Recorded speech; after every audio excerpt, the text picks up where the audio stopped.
Trans-Tasman rivalry takes centre stage.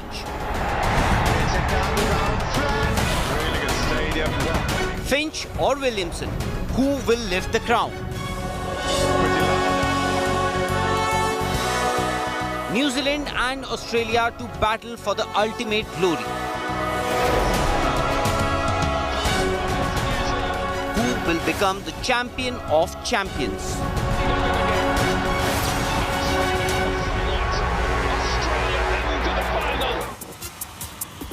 All right, this action started almost a month ago. It involved 16 teams in this tournament, and it all boils down to this. Now you've got the two final teams in Australia and New Zealand playing the final of the T20 World Cup 2021 edition. Of course, for New Zealand, it's the third straight ICC final. On the other hand, Australia are playing their first ICC final after that 2015 50-over World Cup final in which they beat the same opposition in New Zealand. We'll be building up to this big clash between the two Trans-Tasman rivals. Joining us on the program is also going to be Sunny Gavaskar.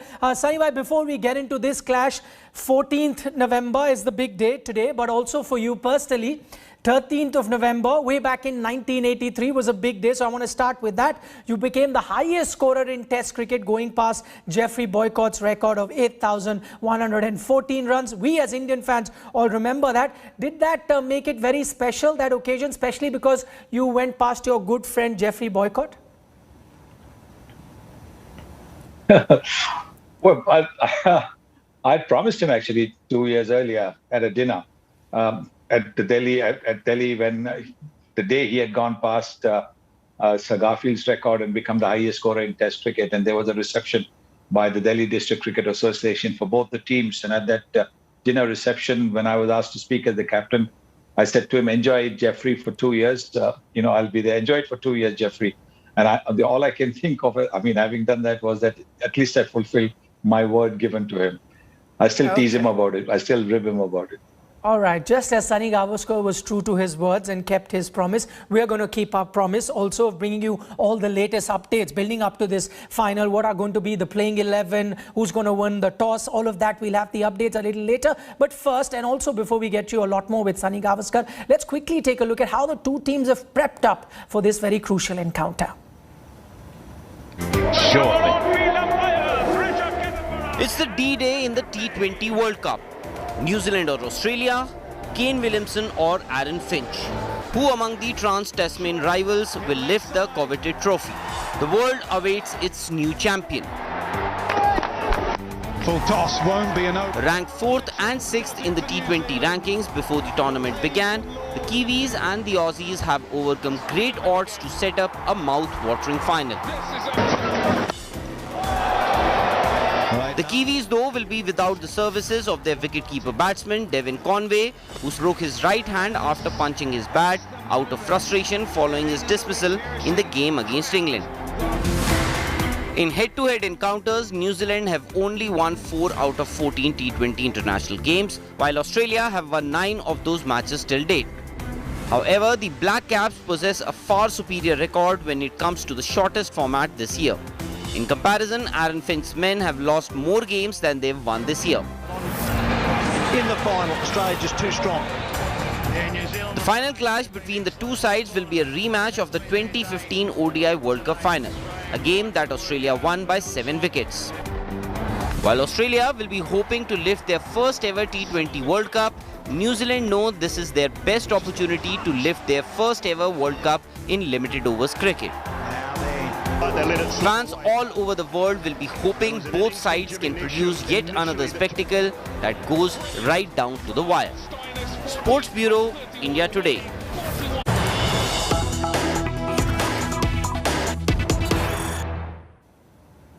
Okay, let's bring you all the latest update then from Dubai in that big final. It's Australia that have won the all-crucial toss. It could turn out to be very, very important considering how the results have panned out throughout this tournament. And even before that, in the IPL, we saw that any team that's chasing ends up on the winning side more often than not. And that's exactly what Australia have done without any surprises. Aaron Finch winning the toss and has decided to field first. The other update that we can give you as far as the Australian camp is concerned, that they're going in unchanged. So no changes for Australian team, and that is also not very surprising considering that has been their winning combination so far. They tend to go in with that extra batsman, and then you've got three all-rounders in Maxwell, Stoinis and Mitch Marsh that share the responsibility when it comes to those 4 overs of that 5th bowler. So that's exactly what Australia have done so far, and it's a very crucial toss. I say that because even if you take a look at all the results that have happened in Dubai in this tournament so far, you've had 12 matches in this particular tournament, and out of which 11 times teams that have been chasing have ended up on the winning side. And so, as I said, very, very importantly, Australia have won the toss and decided to field. Let's not also forget the 2 semi-finals. Both times the team batting first put on some great runs on the board, and you thought because it's a pressure game, the team that is chasing might crumble under pressure. But then the dew came in, and that became a major factor. The bowlers found it very tough to grip the ball. Also, the pitch became much more easier as far as batting is concerned. And so we saw that teams that were chasing end up on the winning side. Let's also quickly tell you what Aaron Finch has said. He said that it's a bit drier than from the one that they played against Pakistan. And so they want to see how many runs will be very, very good to defend here. Kane Williamson admits he would have bowled first too. No surprises there. He knows that the dew is going to be an important factor, and whoever bats first has to get a competitive total. This is what New Zealand has said. And one change for New Zealand: Tim Seifert replaces the injured Devon Conway. That was expected because Conway, remember, had injured his hand in a very freak accident and wasn't available for this encounter. And Seifert, who had been playing initially in the tournament, then had to be rested because they went in with that extra bowler. That's been New Zealand's strategy in the tournament so far. And now, because a batsman goes out in Conway, they've got another batsman coming in, a wicket-keeper batsman at that, in Tim Seifert.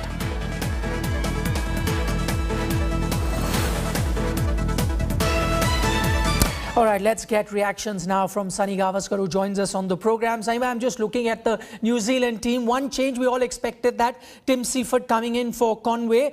What that does is now the top 5 of New Zealand, all right-handers. I'm trying to see how Australian bowlers are going to approach this. We've seen Glenn Maxwell bowl a lot of overs, but now with so many right-handers, you reckon he may not be the go-to 5th bowler for his captain. Instead, Mitch Marsh or Stoinis does that job? That could well be the case because if you have a left-hander, then he can, be troubled by the off-spinner. But with the right-handed batsman, they can use the off-spinner with the turn. Mind you, there's not much turn here at Dubai, but just that slight turn that you might be able to get, you can tonk the ball to the onside. And so therefore, it becomes that much easier. So, yes, I think probably more than Mitch Marsh, I think Marcus Stoinis will be the 5th bowler this time around, as far as Australia is concerned. Okay, now Australia won the toss. They are chasing. I'm just trying to look at things from New Zealand's perspective. If they're looking for some sort of positives, what I'm getting to here is that it's a brand new strip that they're using for this final. Does that give them some sort of hope? Because it's a new sort of a pitch, it'll be better for batting, and then they can post a competitive total. So a ray of hope for the Kiwi team? The ball will come onto the bat quite nicely if it's a new strip, because it will mean that it has not been dead, or it has not been dead because of use. Some of the spots can die, however much you try and roll on those particular spots. That doesn't help. But if you have a new strip, the ball on landing will carry through that much better. So yes, I think for the team batting first, it'll be an advantage. But even for the team batting second, because the dew will make it even better for the ball to come onto the bat. So I suppose in a way, still that dew factor will be one that both teams will have to contend with. I'm trying to wonder what must Kane Williamson be thinking at the moment, Sanibhai, in terms of what's an ideal total, because we saw 2 semi-finals, good enough totals were posted by the team batting first, and yet the teams that were chasing ended up on the winning side. What must the Kiwi team be thinking now that they're going to be bat first? What is that ideal total for them? I think they have to target about 180 at least. I think 180, which is 9 runs and over. Straight away, you put the opposition under pressure. Yes, you could say that, Pakistan scored 176, which is just 4 short of 180. But I do believe that in the finals, the pressure will probably tell in case you've got about 180. Having said that, in the finals, runs on the board always count. So you could maybe even get 145 or thereabouts and still be able to defend it. Okay, Saima, stay on with us. Plenty to talk to you about. Meanwhile, let's talk about the two captains from both the sides, Aaron Finch and Kane Williamson. Plenty of things are in common between them. One, both of them are out of form, but they also have immense respect for each other, each other's team, and especially each other's bowling attack. Listen in to the two skippers ahead of the big final. Oh, I think the New Zealand side, they've got a huge amount of quality, and they've showed that over a long period of time now. I think they've been the best power play performing team with the ball in this tournament, so that's going to be a challenge. They've got obviously Darren Mitchell, who played a great knock in the last game against England. Martin Guptill, class and power, and then you've got Kane Williamson, who's all class as well as a top three. So they've got match winners right throughout their innings, and with the bat and ball, Ish Sodhi and Mitch Santner have showed their class in the past as well. So yeah, that's a game between two sides that are really similarly matched, I think, and yeah, it'll be a great game.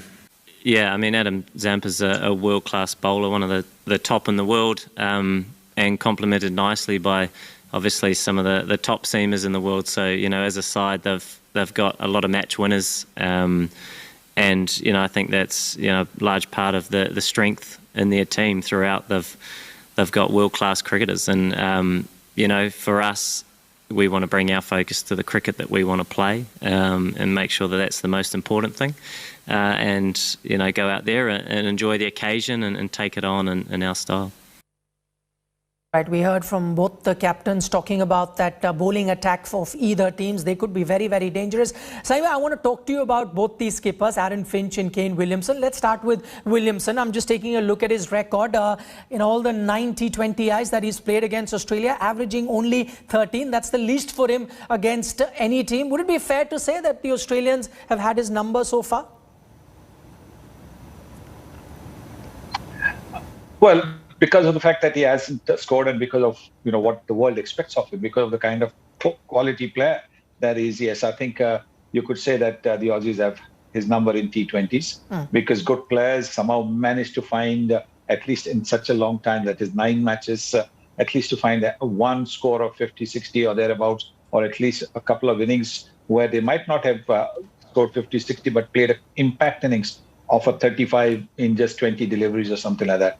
So you could say that. But again, there's always the first time, and Kane Williamson might choose this finals to do something special against the neighbours Australia. Aaron Finch on the other side, also like Kane Williamson, not in great form, but would it then be fair to say that he's under a bit of less pressure compared to Kane Williamson? And I say that on two very important factors. One, David Warner is getting all the runs, so that eases the pressure. And the other thing is that Australia tend to play an extra batsman when compared to the Kiwi team.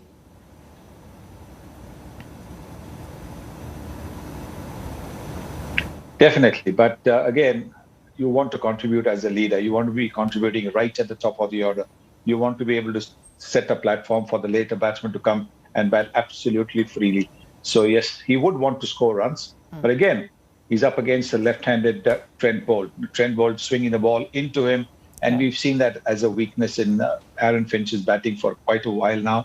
The ball coming into him because he's got that forward press. He can't really change much. And if the ball swings just that little bit, then he is caught plumb in front a number of times. So like Shaheen Afridi did the other day, and Bhuvneshwar Kumar did so regularly when India played against Australia, Trent Boult will try and trap him LBW.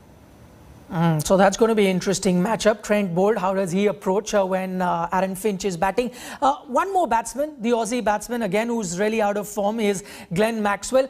Try and help us out here, Saima. Try and solve this Glenn Maxwell mystery, because in the IPL, he seemed invincible. Similar conditions then, similar conditions here. Here, his record is abysmal. What, averaging 9 with a strike rate of 78? That's not something that you associate Maxwell with. Well, I've always said franchise cricket and international cricket is completely different. Franchise cricket, you know, you have so many of the world's best players playing for your team, so that eases the pressure off, and you know, you could possibly do completely different. You could be playing with absolutely zero pressure, and therefore your performance just exceeds expectations. Suddenly you're playing for your country. The opposition against you is also that much more fiercer for the simple reason that franchise cricket is different, international cricket is different. Maybe that is what is telling on Maxwell's performance. All right, so I must stay on. Still a little bit more to come from Mr. Gavaskar, but we were talking about players that are not in great form at the moment. Let's take a look at some players who are in outstanding form. We've picked 5 players to watch out for. We've got an opening batsman, 1 from each side. Also, we've got 2 leg spinners, 1 from each side. Australia and New Zealand have a number of game changers in their ranks, but here are the 5 players to watch out for in the final. Daryl Mitchell's superb performances at the top allowed New Zealand to keep Devin Conway's solidity for their middle order. Mitchell has been in superlative touch for the Black Caps. With an average of close to 40 and a strike rate of 140, Mitchell has proved all his detractors wrong with an exceptional showing.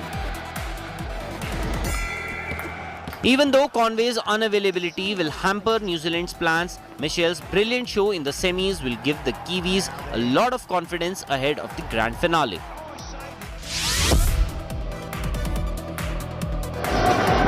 Tim Southee's performances at the World Cup have largely gone unnoticed, even though his numbers are extraordinary. It was looking very dangerous. Southee has played every game of New Zealand's campaign in the UAE. In the 6 games so far, he never conceded more than 26 runs, while picking up a wicket at least on each occasion. Australia will be wary of Southee's prodigious swing, and their openers will have to find a way to keep him out early on.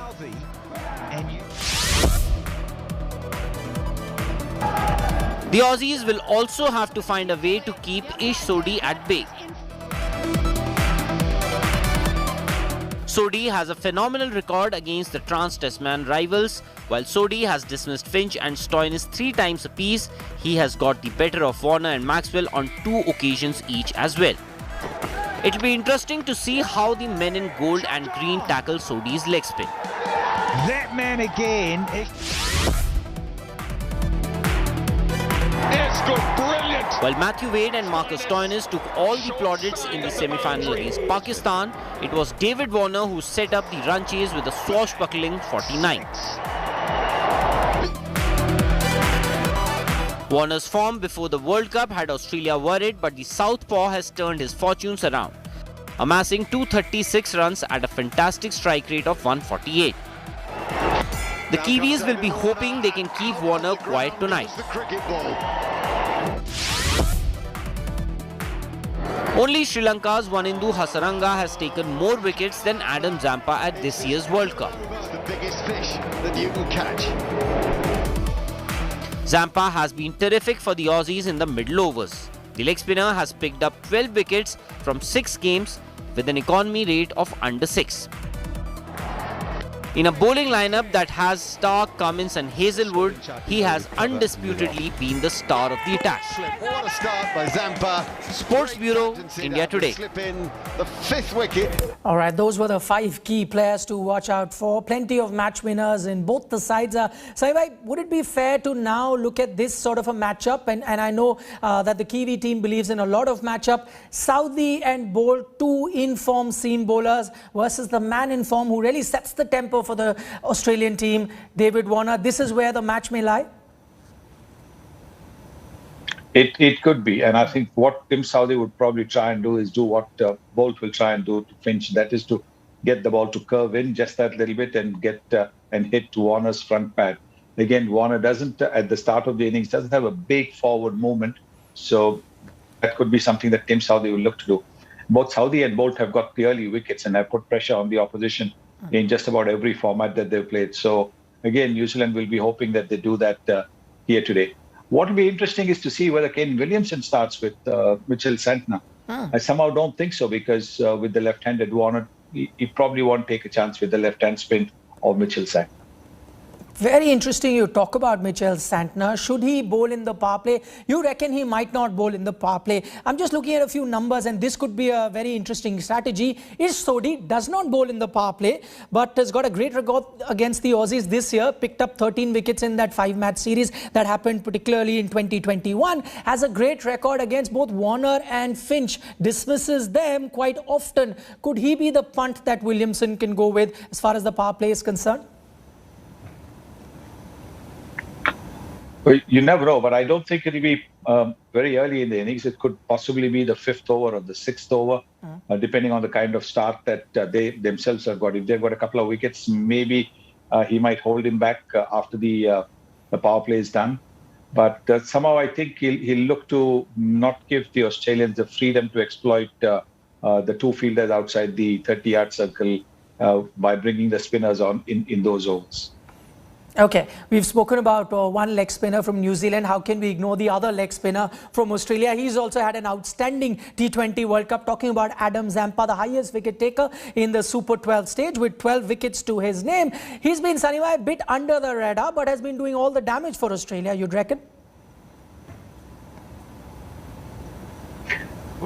Obviously, because if you look at, obviously he's under the radar because, you know, if you have a Stark, Cummins and Hazelwood in your attack, not many are going to talk about Adam Zampa.